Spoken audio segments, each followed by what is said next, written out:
తాడు ఎక్కడైతే ఉంటారో అక్కడ ఆ ప్లేస్ లో వ్యాధి ఉండటానికి అవకాశం ఎక్కువగా ఉంటుంది.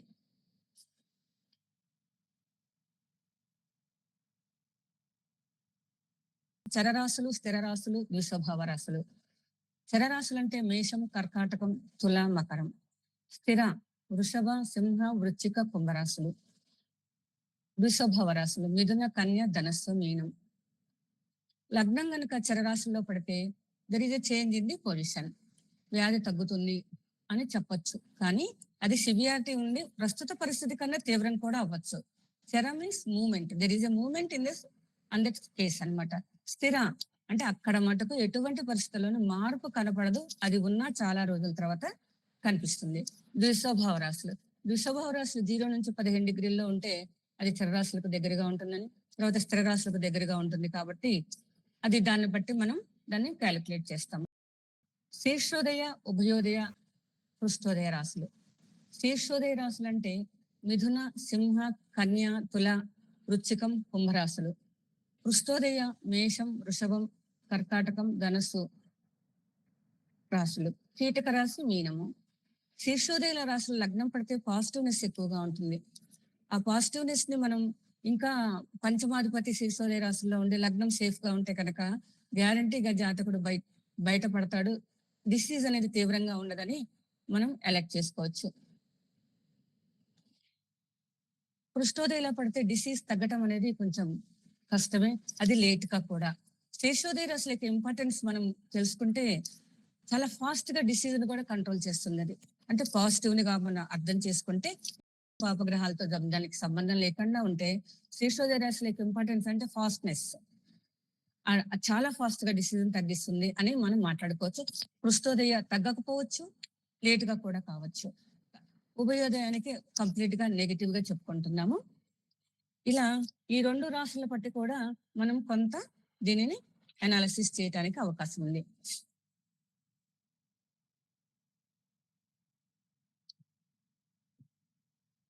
ఇక అధోముఖ రాశులు, ఊర్ధ్వముఖ రాశులు చెప్పాలి. ఊర్ధ్వముఖ రాశులు అంటే ప్రశ్నాచక్రంలో సూర్యునికి వెనక ఉన్న రాశిని, దాని కోణరాశులని ఊర్ధ్వముఖ రాశులు అంటారు.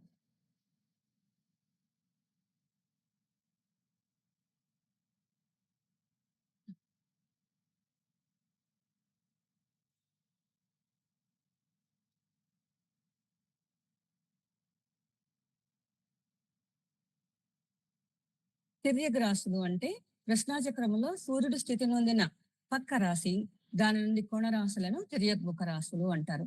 తర్వాత అధోముఖ రాశి అంటే కిందకు చూసే రాశులు అన్నమాట. ఇది వెనకాల ఉన్న రాశిని తిర్యక్ముఖ రాశి అంటారు.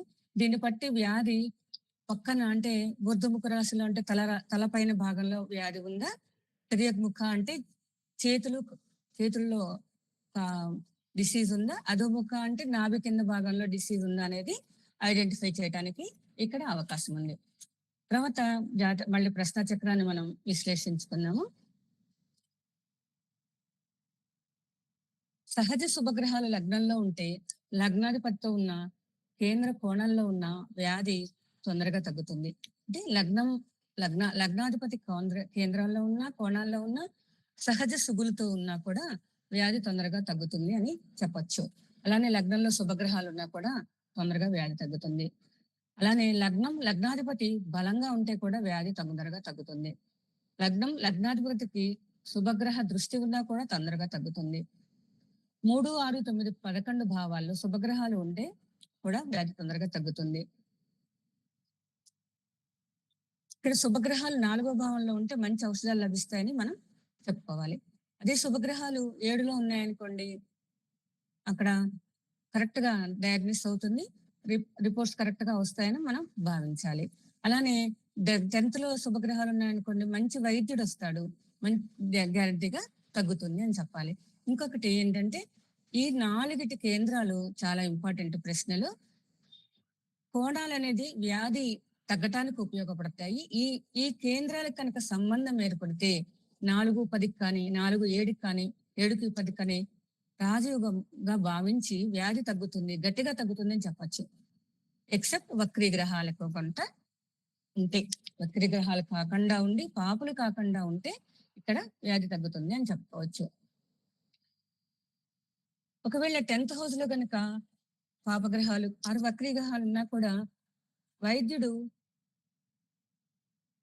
డయాగ్నోస్ చేయలేడు. ఇది డిసీజ్ అని డయాగ్నోస్ చేయలేదు. అలానే 7వ భావంలో కానీ భావాధిపతిలో కానీ అశుభ గ్రహాలు ఉన్నా కూడా అంతే. రిపోర్ట్స్ అనేది సరిగా రావన్నమాట. 4th హౌస్ లో కూడా అంతే. చతుర్థంలో కనుక పాపగ్రహాలు ఉంటే రియాక్ట్ కాడు. ఇచ్చిన ఔషధాలకి డాక్టర్ ఇచ్చిన ఔషధాలకి కరెక్ట్ గా రియాక్ట్ కాడు. అది రాంగ్ అవ్వచ్చు, రైట్ అవ్వచ్చు.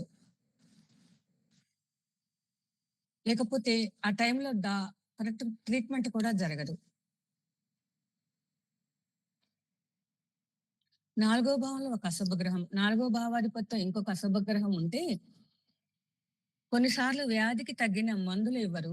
నకిలీ మందులు కూడా ఇవ్వటానికి అవకాశం ఉంది. జాతకుడు అవసరంలో తీసుకునే పరిస్థితిలో ఉండడు. మనం ముందే చెప్పుకున్నామా అది. ఇక్కడ వక్రీ గ్రహాలకి చాలా ప్రాముఖ్యత ఉందండి. 10వ భావంలో వక్రీ గ్రహం ఉంటే తప్పనిసరిగా వైద్యుడిని మారుస్తారు వాళ్ళే. అలానే 4వ భావంలో వక్రీ గ్రహం ఉంటే ఔషధాలు పనిచేయవు. 7వ భావంలో వక్రీ గ్రహం ఉంటే అనుకున్న వ్యాధి కాకుండా వేరే వ్యాధి అవటానికి అవకాశం ఉంది. ప్రశ్నాచక్రంలో చంద్రుడు వక్రీ గ్రహంతో ఇతశాల యోగం ఉంటే కనుక అది క్రానిక్ డిసీజ్ గా ఉంటుంది. అంటే దీర్ఘకాల వ్యాధిగా మారటానికి అవకాశం ఉంటుంది. వక్రీ గ్రహాలు 4, 7 ఉంటే కనుక వ్యాధి మరలా రావటానికి కూడా రిపీటెడ్ గా రావటానికి అవకాశం ఎక్కువగా ఉంది. 6వ భావాధిపతి 8వ భావాధిపతి ఇద్దరు లగ్నంలో ఉంటే జాతకునికి మరణం సంభవిస్తుంది. 6వ భావాధిపతి 8వ భావాధిపతులు కేంద్రంలో ఉండి మరొక అశుభ గ్రహంతో చూడబడితే అది యుతి కానీ స్థితి కానీ దృష్టి కానీ ఉంటే జాతకుడికి మరణం లభిస్తుంది. అలానే లగ్నాధిపతి చంద్రుడు 6వ భావాధిపతి 8వ భావాధిపతి వీరందరికీ కూడా సహజ అశుభులతో సంబంధం ఉంటే మరణం తప్పదు. లగ్నాధిపతి అష్టమాధిపతితో ఇతశాల యుగంలో ఉన్నా కూడా జాతకునికి మరణం తప్పదు. అలానే లగ్నాధిపతి కాదండి, చంద్రుడికి అష్టమాధిపతికి ఇతశాల యుగంలో ఉన్నా కూడా అది చాలా క్రిటికల్ కండిషన్స్ లో క్రిటికల్ కేసులో ఉంటుంది. ఒక్కొక్కసారి మరణం కూడా వస్తూ ఉంటుంది. 8వ అధిపతికి 6వ అధిపతికి పరివర్తన ఉంటే వ్యాధి తగ్గుతుంది. కానీ వీటికి అశుభ గ్రహాలతో సంబంధం ఉంటే మటుకు తీవ్రత చాలా ఎక్కువగా ఉంటుంది. ఇది మనం 6, 8 కనెక్షన్ ఉంది కదా వ్యాధి తగ్గదు అని చాలా మంది భావిస్తారు. కానీ 6కి 3వ భావం 8 తప్పనిసరిగా కనెక్షన్ ఉంటే వ్యాధి తగ్గుతుంది. తీవ్రత ఎక్కువగా ఉన్నాయి వ్యాధి తగ్గుతుంది. ఎందుకంటే 8కి 11 6 అవుతుంది కాబట్టి తీవ్రత తగ్గుతుంది. శుభమే ఒక రకంగా అది. కానీ కొంచెం సైడ్ ఎఫెక్ట్స్ లాంటివి ఎక్కువగా ఉండటానికి అవకాశం ఉంది. ఎప్పుడు తగ్గుతుంది? వ్యవధి ఎంత అంటే లగ్నాధిపతికి 6వ అధిపతి చరరాశుల్లో ఉంటే వ్యాధి తొందరగానే తగ్గుతుంది. అంటే ప్రస్తుత పరిస్థితుల్లో మార్పు ఉంటుందని చెప్పచ్చు. స్థిర రాశుల్లో ఉంటే మటుకు వ్యాధి చాలా రోజులు పడుతుంది అని చెప్పచ్చు. వృషభ రాశిలో ఉంటే మటుకు మధ్యస్థంగా ఉంటుందని చెప్పచ్చు. వ్యాధి ఇప్పుడు తొందరగా తగ్గుతుంది అంటే శుభగ్రహాలతో సంబంధం ఉన్నప్పుడు, లేకపోతే లగ్నాధిపతికి చంద్రుడికి ఇతశాల యోగంలో ఉన్నా, లేదా పంచమాధిపతికి చంద్రుడికి ఇతశాల యోగంలో ఉన్నా, కేంద్రాల్లో శుభగ్రహాలు ఉన్నా, చతుర్థాధిపతి సప్తమాధిపతి మిత్రుల ఇత్తశాల యోగంలో ఉన్నా, లగ్నాధిపతి దశమాధిపతి మిత్రుల ఇత్తశాల యోగంలో ఉన్నా, మిత్రులు కాకపోయినా కూడా మంచి రెస్పాన్సే ఉంటుంది. ఇక్కడ ఒక బలమైన గ్రహము లగ్నంలో ఉన్న లగ్నాన్ని ఒక శుభగ్రహం చూస్తున్నా కూడా వ్యాధి తగ్గుతుంది అనేది చెప్పుకోవచ్చు. శుభగ్రహాలు కేంద్రంలో ఉంటే వ్యాధి తొందరగా తగ్గుతుందండి. అదే శుభగ్రహాలు వక్రీ అయి కేంద్రంలో ఉంటే దీనికి ఆపోజిట్ గా ఉంటుంది. నెగిటివ్ గా మనం తీసుకోవాలన్నమాట. అంటే వ్యాధి తగ్గినట్లు కనిపించిన శుభగ్రహాల వల్ల అవి రిపిటేషన్ ఎక్కువగా ఉండి తీవ్రత కూడా చాలా ఎక్కువగా ఉంటుందన్నమాట. అలానే మనం న్యాచురల్ హౌసెస్ గురించి మాట్లాడితే న్యాచురల్ 4th హౌసెస్ కర్కాటక రాశి, వెరీ సెన్సిటివ్ రాశి. అక్కడ మనం రక్త ప్రసరణని, హార్ట్ని, జీర్ణాశయాన్ని, మానసికాన్ని అన్ని చూస్తూ ఉంటాము. ఇక్కడ కనుక అశుభ గ్రహాలు ఉంటే కూడా మనం దీని మీద ఒక కన్నేసి ఉంచాలి. ఎందుకంటే ఇదే ఔషధాలకు చంద్రుడు ఔషధానికి కారకుడు కాబట్టి సరైన ఔషధాలు సరైన సమయంలో మటుకు దొరకదు అనమాట. దీనివల్ల వ్యాధి తీవ్రత కూడా పెరగటానికి అవకాశం ఉంది. ఇక రాహుకేతువులు. ప్రశ్న లగ్నంలో రాహు స్థితి వలన వ్యాధి తగ్గదు అని భావించాలి. కేతువు 6, 8 భావాల్లో ఉన్న వ్యాధి నిర్ధారణ కొంచెం కష్టంగానే ఉంటుంది. రాహుకేతువులు లగ్నంలో కానీ, లగ్నాధిపతితో కానీ, చంద్రుడితో కానీ, ఆరో భావంలో కానీ, ఆరో భావాధిపతితో కానీ ఉంటే జాతకుడికి కొంచెం క్రిటికల్ సిట్యువేషన్ అని అనుకోవాలి. అలానే ఈ 6, 8లో రాహుకేతువులు ఉంటే కొన్ని పుస్తకాల్లో ఆయుర్వేద, హోమియోపతి, న్యాచురోపతి లాంటి వైద్యం వీళ్ళకి పనికొస్తుంది అని కూడా చెప్పుకోవటానికి ఉంది. ఇక ప్రశ్నలు అన్నిటికన్నా ముఖ్యమైనది చంద్రుడి యొక్క ఇంపార్టెన్స్. చంద్రుడు ఉచ్చలో ఉండి ఒక 2 శుభగ్రహాల మధ్యలో అంటే శుభకర్తరిలో కనుక ఉంటే వ్యాధి గ్యారంటీగా తగ్గుతుందని చెప్పచ్చు. ఇక చంద్రుడు 4వ భావంలో కానీ 8వ భావంలో కానీ ఉండి పాపకర్తరిలో ఉంటే వ్యాధి తీవ్రత ఎక్కువగా ఉంటుంది. జాతకుడు జీవించటం కష్టం అని చెప్పుకోవాలి. చంద్రుడికి 8th హౌస్ కానీ 4th హౌస్ లో కానీ ఉండి పాపకర్తరి కానీ అశుభ గ్రహాల దృష్టి కానీ ఉంటే తొందరగా జీవించటం కష్టం అనేది మనం చెప్పుకోవాలి. ఇక ప్రశ్న చంద్రుడు బాగుండాలి అని అనుకుంటే ప్రశ్న శుక్లపక్షం రాత్రి సమయంలో అయినా లేదా కృష్ణపక్షం పగల సమయంలోనైనా చంద్రుడు 6, 8 భావాల్లో ఉన్నా కూడా వ్యాధి తగ్గుతుంది అనమాట. ఇక 6, 8 భావాల్ని మనం పరిశీలిద్దాం. 6వ భావం వ్యాధిని సూచిస్తే 8వ భావం దాని తీవ్రత, ఎందుకంటే అక్కడి నుంచి అది ఉపచయ భావం ఎక్కువగా డెవలప్ అవుతూ ఉంటుంది. 6లో వ్యాధి ఉంటే 8లో డెవలప్ అంటే పెరుగుతుంది అనమాట. అక్కడే మనకి సైడ్ ఎఫెక్ట్స్ కూడా 8వ భావంలోనే చూస్తాము. దాంట్లోనే కష్టాలు, అడ్డంకులు, వ్యాధి తీవ్రత అన్ని 8వ భావంలోనే పరిచయిస్తాము. కానీ ఈ 6, 8 భావాల్లో శుభగ్రహాలు ఉంటే మటుకు వ్యాధి తగ్గడానికి చాలా అవకాశం ఉంటుంది. అశుభ గ్రహాలు రాహుకేతువులు 6 వీళ్ళు కనుక ఉంటే వ్యాధి తొందరగా తగ్గదు. లగ్నాధిపతి 6వ భావంలోను 6వ భావాధిపతి లగ్నంలో ఉంటే వ్యాధి ఎప్పుడు ఉంటూనే ఉంటుంది జీవితాంతం వాళ్ళకి. ఎప్పుడైనా లగ్నానికి 6th హౌస్ తో కనెక్షన్, అధిపతికి కనెక్షన్ ఉన్నా కూడా జీవితాంతం వాళ్ళు రోగులుగానే ఉంటూ ఉంటారనమాట. ఒకవేళ దీనికి ఇంకో ఏదైనా ఒక అశుభ గ్రహం కనెక్షన్ కనుక ఉంటే ఆ తీవ్రత కూడా ఎక్కువగా ఉంటూ ఉంటుంది. ఇక కుజుడు కనుక వీటితో కనిస్తే మనకు తెలుసు సర్జరీస్ అవడానికి ఎక్కువగా అవకాశం ఉంటుంది. చంద్రుడు లగ్నాధిపతి బలహీనంగా ఉన్నప్పుడు వ్యాధి తగ్గటం అనేది కొంచెం కష్టంగానే ఉంటుంది. ఇక దీన్ని కొంచెం నెగిటివ్ గా మాట్లాడుకుంటే మరణాన్ని సూచించే యోగాలు ఏమేంటి అంటే లగ్నాధిపతి 8వ అధిపతి ఇద్దరు ఇత్తశాల యోగంలో ఉన్న, లేకపోతే చంద్రుడు అష్టమాధిపతి ఇత్తశాల యోగంలో ఉన్న, లగ్నాధిపతి చంద్రుడు ఇద్దరు కేంద్రాల్లో ఉండి అశుభ గ్రహాలతో ఉన్న, లేకపోతే లగ్నాధిపతి కన్నా 8వ అధిపతి బలంగా ఉన్నా కూడా మరణం సంభవించడానికి అవకాశం ఉంది. నెక్స్ట్ 8వ అధిపతి బలంగా ఉండి వక్రీ గ్రహాలతో సంబంధం ఉన్న, లగ్నాధిపతి వీక్ గా ఉన్నా కూడా ఎక్కువగా మరణం అనేది చూస్తూ ఉంటాము.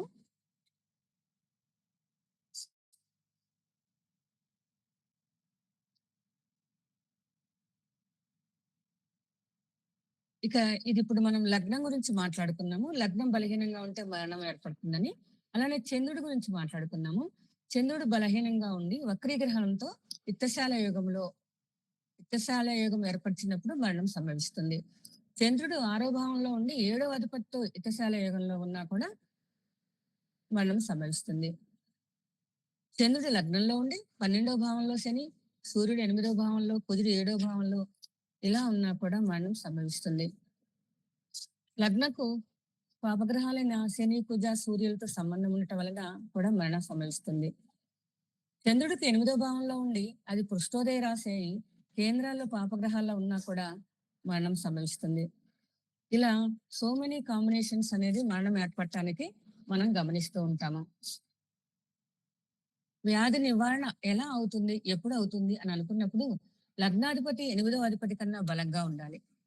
అప్పుడు గ్యారంటీగా అంటే రోజు బలంగా ఉన్నాడు కాబట్టి వ్యాధి అని గ్యారంటీగా బయటపడటానికి అవకాశం ఉంటుంది. వ్యాధి తీవ్రత తక్కువగా ఉంటుంది ఆ సమయంలో.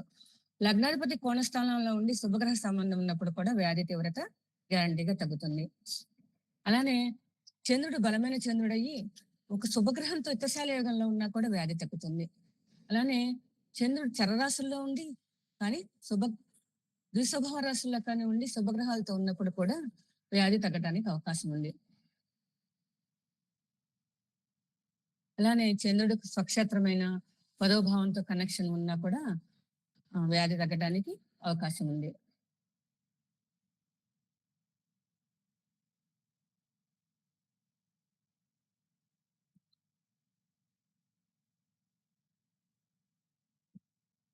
ఇక ప్రాణాంతక వ్యాధులని మనం ఎలా పరిశీలిస్తామంటే లగ్నాధిపతికి, దశమాధిపతికి శత్రుత్వం ఉండాలి. సహజంగానే స్థిరరాశులకు అలానే ఉంటుంది. కానీ వాళ్ళిద్దరి మధ్య కనెక్షన్ ఉంటే వ్యాధి తగ్గుతుంది. కొంచెం స్లోగా తగ్గుతుంది స్థిరరాశుల కన్నా. మేషరాశులకు దశమ భావం శత్రురాశి అవుతుంది. శరీరాశులకు దశమ భావం మిత్రులవుతారు. ప్రశ్నాచక్రంలో 6వ అధిపతి, 8వ అధిపతి, 12వ అధిపతితో కానీ సంబంధం ఏర్పడినప్పుడు వీళ్ళు గ్యారంటీగా హాస్పిటలైజేషన్ అవుతారు. ఎందుకంటే 12 హాస్పిటలైజేషన్ కాబట్టి వెళతారు. కానీ 12తో కనెక్షన్ ఉన్నప్పుడు, పాపగ్రహాలతో సంబంధం లేనప్పుడు హాస్పిటల్కి వెళ్ళి తిరిగి వస్తారు. తగ్గుతుంది అని చెప్పాలి. కానీ వీటికి దేనికైనా పాపగ్రహాల సంబంధం ఉన్నప్పుడు, వక్రీగ్రహ సంబంధాలు ఉన్నప్పుడు మటుకు కొంచెం జాగ్రత్త పడటం అనేది అవసరమే.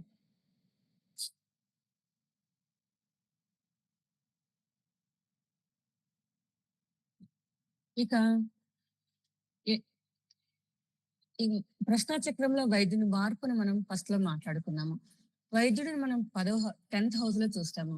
ఇక్కడ వ్యాధి తగ్గదు అనుకున్నప్పుడు అంటే 10th హౌస్ లో పాపగ్రహాలు ఉన్నప్పుడు 10th లాడు పాపగ్రహాలతో కూడినప్పుడు గ్యారంటీగా డాక్టర్ అనేది ఈ డాక్టర్ వల్ల వ్యాధి తగ్గదు. డాక్టర్ మంచివాడే అవ్వచ్చు, ఇతనికి కెపాసిటీ ఉండకపోవచ్చు, ఏదైనా కారణం కావచ్చు. వైద్యుడి మార్పు అనేది సూచిస్తుంది. మనం ఏం చెప్పాలి, ఇంతకన్నా పెద్ద డాక్టర్ దగ్గరికి వెళ్ళమన్నప్పుడు 10th to 11th 8th lord అవుతాడు. 8th లార్డ్ కనుక స్ట్రాంగ్ గా ఉంటే సెకండ్ డాక్టర్ వల్ల వ్యాధి తగ్గుతుంది. లేదు 6 కనుక స్ట్రాంగ్ గా ఉంటే శుభగ్రహాలతో కూడి ఉంటే 3వ డాక్టర్ పెద్ద డాక్టర్ తో తగ్గుతుంది. లేదు మీరు ఇటు నుంచి తీసుకుంటే 10th నుంచి 12 3 చేంజ్ ది డాక్టర్.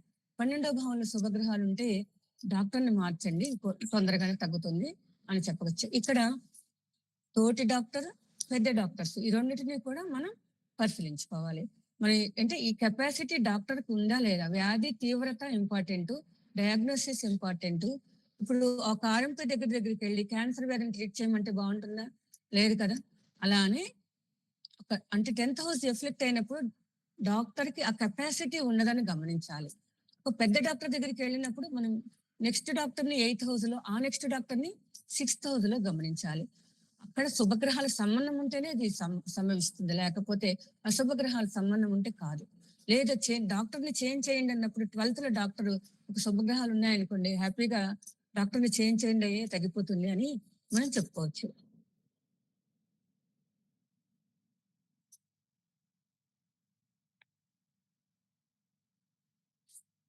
ఇక వక్రీగ్రహాలు ముందు మాట్లాడుకుందాము. వక్రీగ్రహాలు దశమంలో వక్రీగ్రహాలు ఉంటే మటుకు వైద్యుడిని మార్చాల్సిందేనండి తప్పనిసరిగా.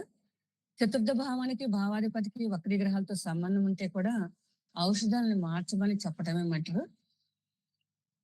వక్రీగ్రహాలు 7లో ఉంటే టెస్ట్లను రిపీట్ చేయమని చెప్పండి.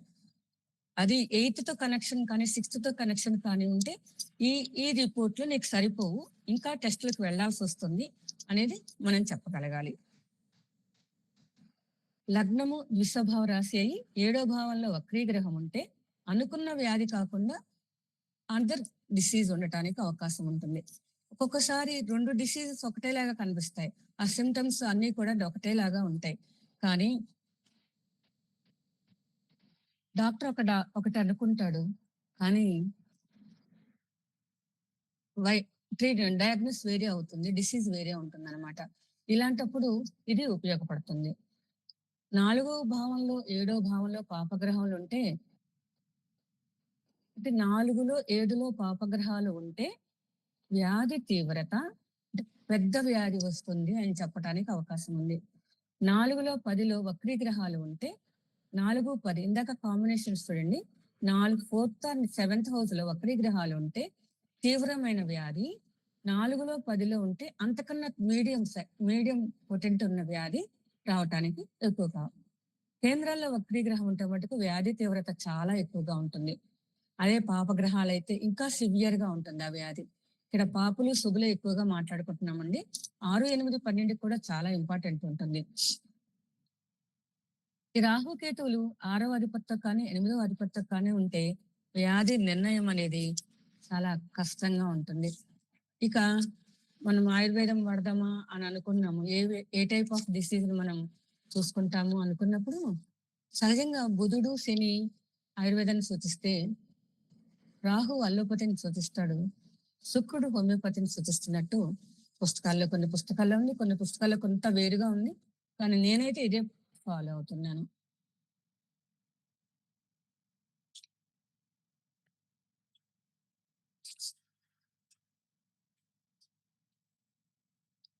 ఇక సంజయ్ రాథ్ గారి పుస్తకంలో చాలా మంచి క్లూస్ దొరికాయండి నాకు.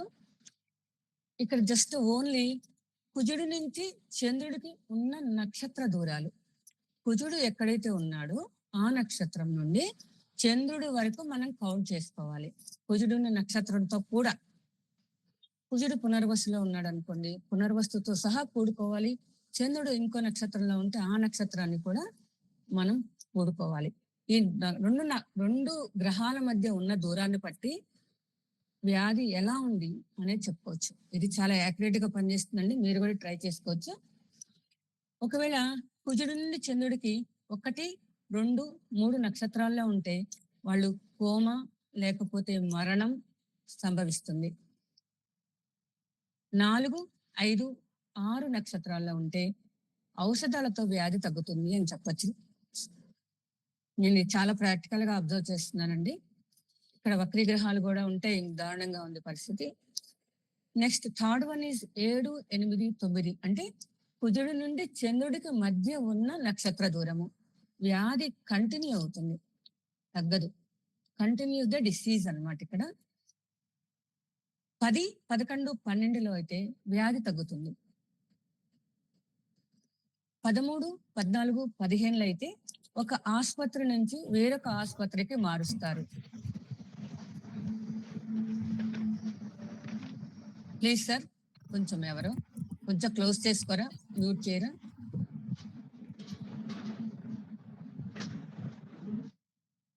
Okay sir. 16, 17, 18 నక్షత్రాలు అయితే కష్టాలు, బాధలు ఉంటాయి. ఇక్కడ నేను అబ్జర్వ్ చేసిన ఏంటంటే రికవరీ అవుతారు కానీ సైడ్ ఎఫెక్ట్స్ వల్ల ఇబ్బంది పడుతూ ఉన్నారు వీళ్ళు. ఇది కొంచెం పట్టించుకోవాలి.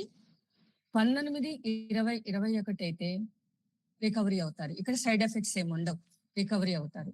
22, 23, 24 అయితే వీళ్ళకి శారీరక స్థితి బాగానే ఉంటుంది. కానీ ఇక్కడ హాస్పిటల్లోనే ఉండటం గమనిస్తూ ఉన్నాను. కానీ బాగుంటారు. అంటే వ్యాధి నుంచి బయటపడతారు, ఇంకా డిశ్చార్జ్ చేయరు అనమాట. ఆ తర్వాత స్టేజ్ ఏంటి? 25, 26, 27 నక్షత్రాల్లో అయితే వాళ్ళకు బతుకుతామనే కోరిక పెరుగుతుంది. అంటే డిసీజ్ తగ్గిపోతుంది అని చెప్పుకోవచ్చు దీన్ని. ఇది చాలా ఇంపార్టెంట్ గా చాలా బాగా పనిచేస్తుందండి. ఒకసారి రీట్రై మళ్ళొకసారి చెప్పమంటే చెప్తాను మీకు. సార్ రిపీట్ చేయమంటారా దీన్ని? Please madam. ఎందుకంటే మనకు మామూలుగా ఎక్కువ కనబడట్లేదు ఇది. రిపీట్ చేస్తున్నానండి. కుజుడు చంద్రుడికి మధ్య ఉన్న నక్షత్ర దూరాలు 1, 2, 3 అయితే హోమ, మరణము. 4, 5, 6 అయితే ఔషధాలతో వ్యాధి తగ్గుతుంది. 7, 8, 9 అయితే వ్యాధి కొనసాగుతుంది. అంటే సిక్నెస్ ఈస్ కంటిన్యూడ్. మనకు అక్కడ వస్తే ఇంకా ఉంది వ్యాధి అని మనం చెప్పుకోవచ్చు. 10, 11, 12 అయితే తొందరగా వ్యాధి తగ్గుతుంది. 13, 14, 15 నక్షత్రాలు అయితే ఒక ఆసుపత్రి నుంచి వేరే ఆసుపత్రికి మారుస్తారు.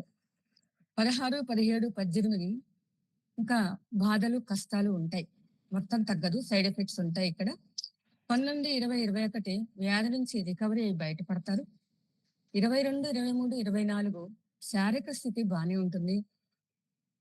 అంటే ఓకే, సెటిల్డ్, వ్యాధి తగ్గుతుంది కానీ ఇంకా కొంచెం ఒక ఏదైనా డిసీజ్ వచ్చినప్పుడు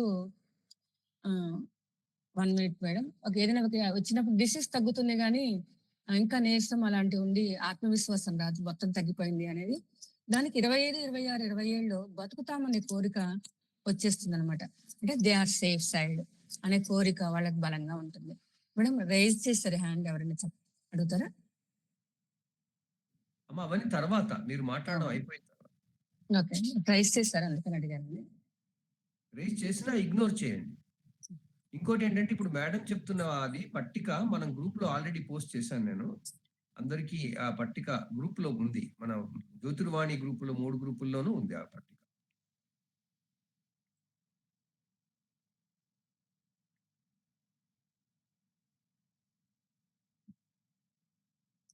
ఇక ఇందాక గురుగారు చెప్పారు ప్రశ్న మార్గ్ లో ఫస్ట్ చాప్టర్ లో 28 శ్లోకంలో త్రిస్ఫుటము అనే దాని గురించి చెప్పారు. త్రిస్ఫుటము ఇది కూడా వెరీ యూస్ఫుల్, ప్రశ్నలో బాగా ఉపయోగపడుతుందండి. ప్రశ్నలోనే ఎక్కువగా వాడుతున్నారు. దీంట్లో లగ్నం యొక్క డిగ్రీలు, చంద్రుని యొక్క డిగ్రీలు, మాంది యొక్క డిగ్రీలు కలిపితే త్రిస్ఫుటం అని అంటారు.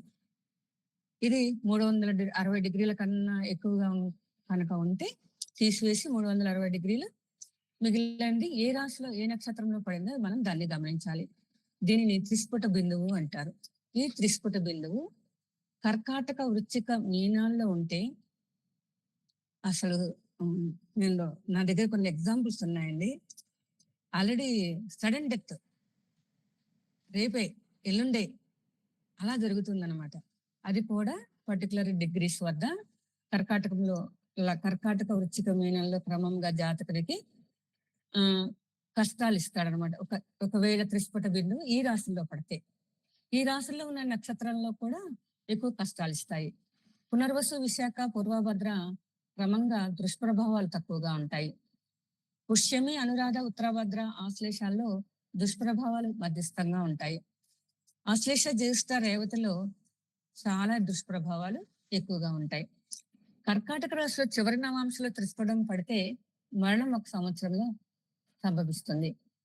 వృశ్చికంలో చివరి నవాంశలో పడితే 1 నెలలో మరణం వస్తుంది. ఇక్కడ కర్కాటక రాశిలో చివరి నవాంశాన్ని అని కదండి, అది కొన్ని బుక్స్ లో, ఇంగ్లీష్ బుక్స్ లో 1 డే అని చెప్తాడు.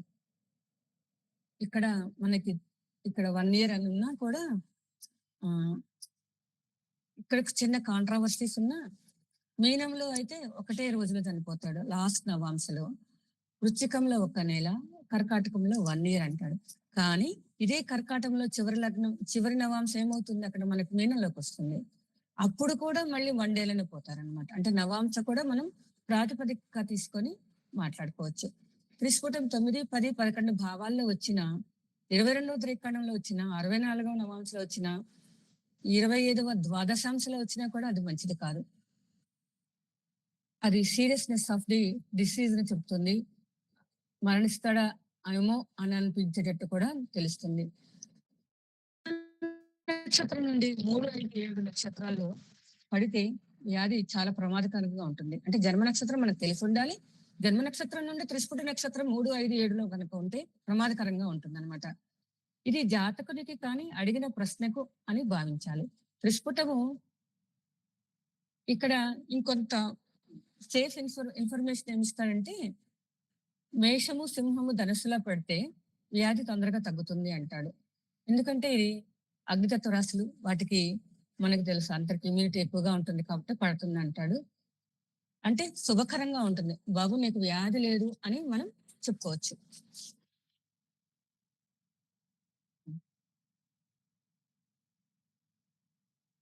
త్రిస్ఫుటం ఏ భావంలో అయితే పడిందో ఆ భావానికి సంబంధించిన శరీర భాగము ఎక్కువగా అనారోగ్యానికి గురవుతూ ఉంటుంది. D1 చార్ట్ లో మనం లగ్నము అన్ని కూడేసుకున్నాము.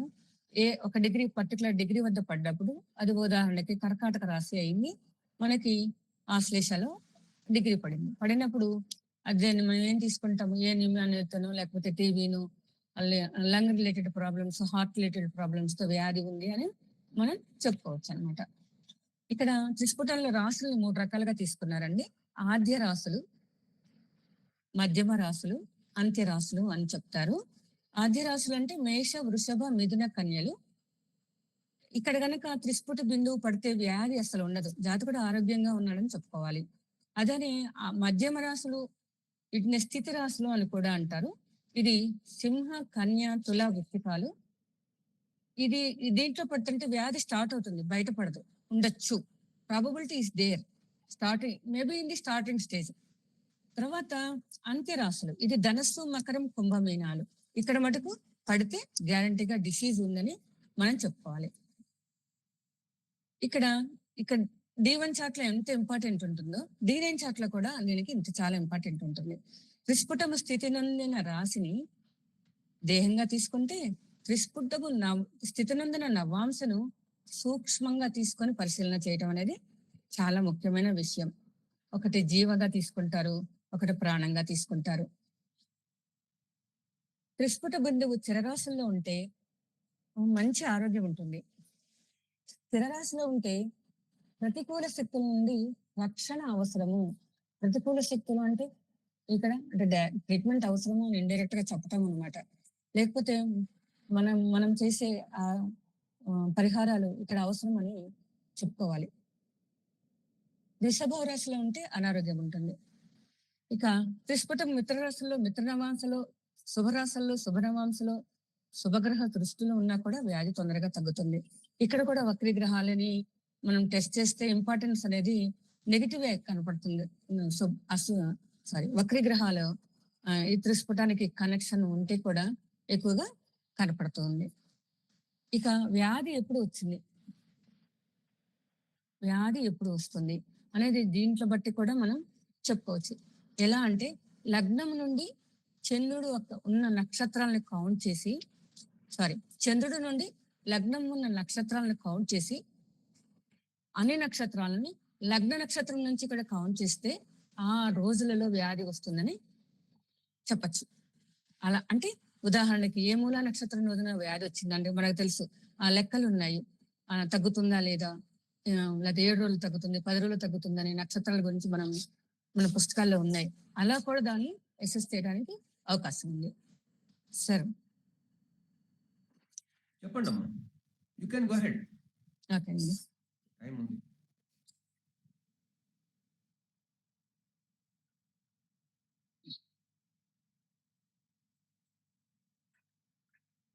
ఇక్కడ ఫస్ట్ లో చెప్పాను మీకు ఊర్ధ్వముఖ రాశులు. దీని మీద చిన్న రీసెర్చ్ మనం పరిశీలిస్తే చరరాశులు, శీర్షోదయ రాశులు అంటే ప్రశ్న చరరాశి అయి శీర్షోదయ రాశి ఊర్ధ్వముఖ రాశిలో కనుక ఉంటే డిసీజ్ మెడ పై భాగంలో డిసీజ్ ఉండటానికి అవకాశం ఉంది. స్థిరరాశి అయి ఉభయోదయ రాశి అయి తిరియముఖంగా ఉంటే కనుక మెడ నుండి నాభి భాగంలో డిసీజ్ ఉండటానికి అవకాశం ఉంది. లేకపోతే పృష్ఠోదయ రాశి అయి అధోముఖ రాశి అయితే కనుక అంటే దిశభావ రాశి పృష్ఠోదయము, అధోముఖ రాశి అయితే నాభి కింద భాగంలో డిసీజ్ ఉండటానికి అవకాశం ఉంది. లేదు దెర్ ఈజ్ అనదర్ ఛాన్స్, ప్రశ్న లగ్నం కనుక ప్రథమ ద్రేకాణం అయితే మెడ నుండి పై భాగంలో, ద్వితీయ ద్రేకాణం అయితే నాభి పై భాగంలో, తృతీయ ద్రేకాణం అయితే నాభి కింద భాగంలో ఉండటానికి అవకాశం ఉంది. లేకపోతే ఎడమవైపా కుడివైపా మనకు తెలుసు, లగ్నం నుంచి ఫస్ట్ 6 రాశులు కుడివైపును సూచిస్తే 7 నుండి మిగతా రాశులు ఎడమవైపును సూచిస్తుంది. వ్యాధి ఎటువైపు ఉంది, ఏ ప్రాంతంలో ఉంది, ఏ భాగంలో ఉంది కూడా మనం చెప్పచ్చు. ఆ తర్వాత లగ్నాన్ని ఎక్కడైతే వ్యాధి ఉన్నదో దాని సూక్ష్మ పరిశీలన చాలా అవసరం. ఎలా ఉదాహరణకి కన్యారాశి ఎఫ్లెక్ట్ అయింది. కన్యారాశి ఎఫ్లెక్ట్ అయితే కన్యారాశిలో ఏం భాగాలు ఉంటాయి? ప్లేహము, కాలేయము, ఇంటెస్టైన్స్, క్లోమము ఇలాంటివి ఉంటాయి. ఇక్కడ ఒక్కొక్క గ్రహానికి ఒక్కొక్క కారక గ్రహాన్ని ఇచ్చారు. అంటే ఇక్కడ మనం భావం దాకా ఇప్పటిదాకా చూసుకున్నాం. అంటే ఈ పర్టికులర్ గా ఈ భావం ఎఫ్లిక్ట్ అయింది అనుకున్నప్పుడు దాంట్లో కొన్ని ఆర్గాన్స్ ఉంటాయి కదా, ఆ ఆర్గాన్స్ ని ఎలా పరిశీలించాలి అనుకున్నప్పుడు కన్యా రాశి ఎఫ్లిక్ట్ అయ్యి గురువు ఎఫ్లిక్ట్ అయితే కాలేయ సంబంధమైన ప్రాబ్లమ్స్ మనం చూడాలి, గ్యారంటీగా ఎఫ్లిక్ట్ అవుతాడు. ఆ తర్వాత శుక్రుడు కనుక కన్యా రాశి ఎఫ్లిక్ట్ అయ్యి శుక్రుడు ఎఫ్లిక్ట్ అయితే ప్యాంక్రియాస్ రిలేటెడ్ ప్రాబ్లమ్స్ ఉంటాయి. కన్యా రాశి ఎఫ్లిక్ట్ అయ్యి సూర్యుడు ఎఫ్లిక్ట్ అయ్యాడు అనుకోండి, క్లోమం సంబంధించిన ప్రాబ్లమ్స్ ఉంటాయి. కన్యారాశి ఎఫ్లిక్ట్ అయ్యి బుధుడు ఎఫ్లిక్ట్ అయితే ఇంటెస్టైన్స్ రిలేటెడ్ ప్రాబ్లమ్స్ ఉంటాయి. కన్యారాశి ఎఫ్లిక్ట్ అయ్యి చంద్రుడు ఎఫ్లిక్ట్ అయితే అక్కడ ఉండే జ్యూసెస్ సంబంధించిన ప్రాబ్లమ్స్ ఉంటాయి. ఎంజైమ్స్ అవన్నీ కూడా చంద్రుడు కారకం. ఇలా భావాన్ని పట్టుకోవాలి. ఇంకొక గ్రహం పక్కనగా మనకు చెప్తుంది. అలానే అలానే న్యాచురల్ 8th హౌస్ ఉంది. ఏంటది? వృచ్చికం. వృచ్చికంలో కొన్ని రోగాలు మనకు తెలుసు. అదేంటి అనుకుంటే పైల్స్, ఫిస్టులాస్, భగంధరము ఇవన్నీ ఉంటాయి. Simple technique. వృచ్చిక రాశి ఎఫ్లిక్ట్ అవ్వాలి. దాంతోపాటు చంద్రుడు ఎఫ్లిక్ట్ అయితే హైడ్రోసిల్ వస్తుంది. కుజ చంద్రులు ఇద్దరు ఎఫెక్ట్ అవ్వాలి. ఎందుకంటే వృషణముల వల్ల వస్తుంది కాబట్టి. అలానే వృశ్చిక రాశికి అధిపతి కుజుడు కూడా కాబట్టి కుజ చంద్రులు ఇద్దరు ఎఫెక్ట్ అయితే అది తప్పనిసరిగా హైడ్రోసిల్ అవుతుంది. అదే కుజ బుధులు ఎఫెక్ట్ అయితే పైల్స్ అవుతుంది. రాహు బుధులు కుజులు ఎఫెక్ట్ అయితే ఫిస్టులాస్ అవుతాయి. ఓన్లీ కుజుడే ఎఫెక్ట్ అయితే ఓవరీస్, టెస్టిస్ రిలేటెడ్ ప్రాబ్లమ్స్ ఉంటాయి.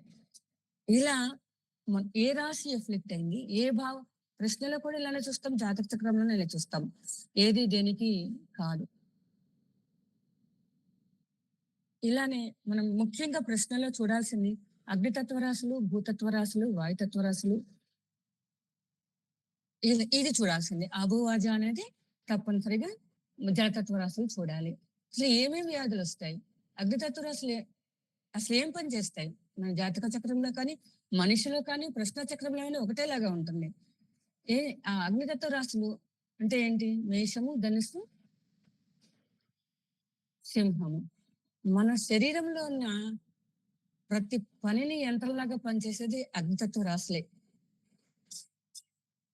మనము మెకానికల్ ఫంక్షన్స్ అంటూ ఉంటాం కదా, అంటే ఈ మెకానిజం అంతా చేసేది వీళ్ళే. ఇది కనుక మనకు పాడైతే ఫస్ట్ కంటికి సంబంధించిన ప్రాబ్లమ్స్ వస్తాయి. కంటి చూపును మనకిచ్చేది అగ్నితత్వ రాశులు. శుక్రుడితో పాటు ద్వితీయ భావంతో పాటు అగ్నితత్వ రాశులు మనకి సూచిస్తుంది. అలానే digestion problems, heart function problems, heart diseases ఇవన్నీ పాడవుతాయి. నెక్స్ట్ అంటే అగ్ని, శరీరంలో అగ్ని లేకపోతే ఏ పని చేస్తుంది? ఏది పని చేయదు. మన శరీరంలో టెంపరేచర్ పోయిందనుకో, తగ్గిందనుకోండి, అది దగ్గర ఒక రకంగా మరణతుల్యమే అది. అలానే మన శరీరంలో పనిచేసే ఎనీ గ్లాండ్స్ అన్ని కూడా అగ్నితత్వ సహాయంతోనే పనిచేస్తాయి. అలానే భూతత్వం ఎఫెక్ట్ అయిందనుకోండి, ఏం చెప్తారు? భూతత్వం మనకి స్ట్రక్చరల్ ఫార్మటిస్ ఇస్తాయి.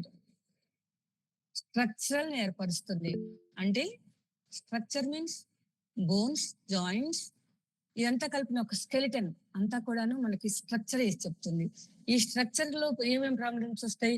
ఫ్రాక్చర్స్ అవుతాయి, రొమాటిజం, లేకపోతే ఆర్థరైటిస్, లేకపోతే బోన్ రిలేటెడ్ ఆర్ ఇంకేదైనా రావచ్చు. ఇలా భూతత్వ రాశులు గ్రంథులు, పర్టికులర్ గా ఫైబ్రాయిడ్స్ కూడా, ఎనీ ట్యూబర్స్ కూడా ఇక్కడే ఉంటాయి. ఇప్పుడు ఎగ్జాంపుల్ గా తీసుకుంటే మనము ఒక బ్రెస్ట్ క్యాన్సర్ అనుకున్నాం, లేకపోతే ఇటరస్ క్యాన్సర్ అనుకున్నాం, ప్రోస్టేట్ క్యాన్సర్ అనుకున్నాం. ఇట్ ఈస్ ఆల్సో భూతత్వం. ఈ భూతత్వం ఎఫెక్ట్ అవుతుంది కాబట్టి క్యాన్సర్ వస్తుంది అనమాట. అంటే ఏ పార్ట్ ఎఫెక్ట్ అయింది అన్నదాన్ని ఫస్ట్ ఈ తత్వరాశుల నుంచే మనం కనుక్కోవచ్చు. వాయుతత్వ రాశులు ఎఫెక్ట్ అయితే ఏమవుతుంది? ఫంక్షన్ లో డిఫార్మిటీస్ వస్తాయి.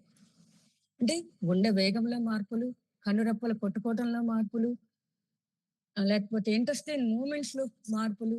ఇంటెస్టైన్ మూమెంట్స్ లో మార్పులు అంటే మన ఆకలి ఒకటే కదండి, అపాన వాయువు అంతా కూడా వికృతి చెందుతూనే ఉంటుంది. ఏ వాయువైనా ఏ వాతమైనా కూడా వికృతి చెందుతూనే ఉంటుంది. ఆ తర్వాత ఇంకొకటి జలతత్వ రాశులు. జలతత్వ రాశులు మనకి మానసికంగా చెప్తుంది. మన శరీరంలో 90% అంతా కూడాను నీరే ఉంటుంది. నీరు మీన్స్ జలం. అక్కడ ఎంజైమ్స్ అవ్వచ్చు, లేకపోతే మనస్సు అవ్వచ్చు, ప్లాస్మా అవ్వచ్చు, ఇంకేదైనా అవ్వచ్చు.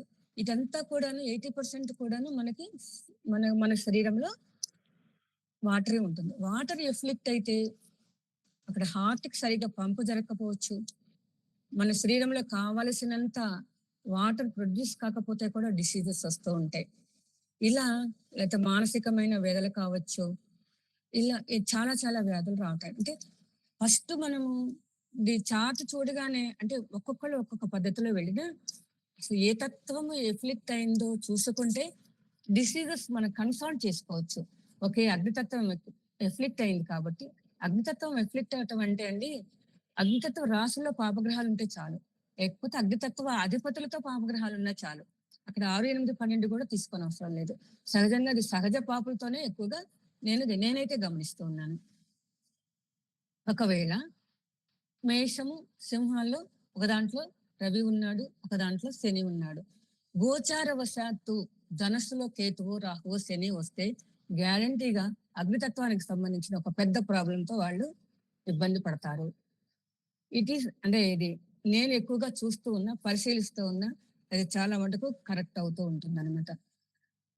అలానే వాయుతత్వ రాశులు కూడా అంతే. భూతత్వ రాశులు కూడా అంతే. నిన్న మొన్న ఒక చార్ట్ చూసి, "అమ్మా నీకు హెర్నియా ఉందా?" అని అడిగాను. "అవునండి" అని. అయితే నెక్స్ట్ ఇయర్ చాలా పెద్ద ప్రాబ్లమ్ ఫేస్ చేస్తావు. ఈ సంవత్సరం నువ్వు ప్రాబ్లమ్ ఫేస్ చేసావా? అవునండి. అబ్స్ట్రక్షన్ వచ్చింది. హెర్నియాటమీ అయింది. మళ్ళీ హెర్నియా రీకలర్ అయింది. మళ్ళీ సర్జరీ తొందరగా చేయించుకో. లేకపోతే నీకు మళ్ళీ పెద్ద ప్రాబ్లమ్ వస్తుంది. అంటే ఏం పెద్ద ప్రాబ్లమ్ అంటే ఏం లేదు. అక్కడ పస్ ఫార్మ్ అవ్వటము, సీరియస్ అవ్వటము, కోమాలోకి వెళ్ళటము ఇలాంటివి జరుగుతూ ఉంటాయి. అంటే భూతత్వ రాశులని, జలతత్వ రాశులని, వాయుతత్వ రాశులని పరిశీలించడం అనేది చాలా ముఖ్యమైన విషయం.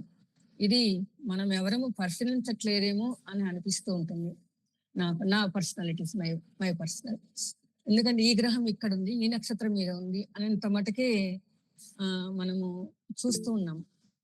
అలా కాదు. తత్వరాశిని మనం పరిశీలిస్తే ఇన్ని డిసీజుల నుంచి 1/4 డిసీజులను మనం ఐసోలేట్ చేయగలం.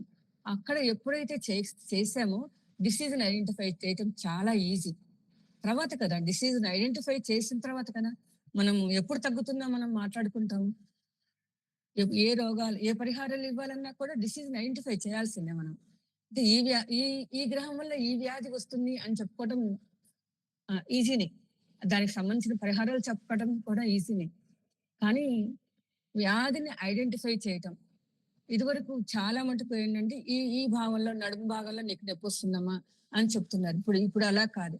మనకి బోల్డంత మెడికల్ ఆస్ట్రాలజీ వచ్చింది. వెన్నుపాము చివరి భాగంలో నీకు లూప్ ఏర్పడింది అని కూడా చెప్పగల స్టేజ్ లో మనం ఉన్నాం.